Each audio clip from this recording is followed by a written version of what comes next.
கிருஷ்ணவேணியம்மா, எனக்கு என்ன இன்னைக்கு என்னம்மா சமையல்? என்ன சமையல் பார்க்கலாமா? பார்க்கலாமே. சூடான தோசை. பா, மணக்குது. அருமை அருமை, தோசை அருமை. கூல் கூல், ஆரிய கூல். ஆரிய கூல்.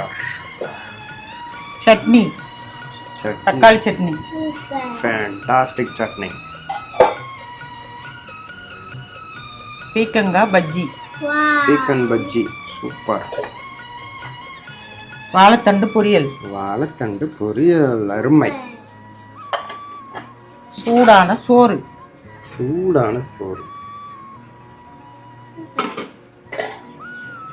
தயிர். தயிர், அருமை. வாங்க கண்ணுங்களா, எல்லாரும் சாப்பிடலாம். இந்த வீடியோ பிடிச்சிருந்தா லைக் பண்ணுங்க, ஷேர் பண்ணுங்க, சப்ஸ்கிரைப் பண்ணுங்க, ஃபாலோ பண்ணுங்க. நல்லா இருப்போம், எல்லாரும் நல்லா இருப்போம். பாய்.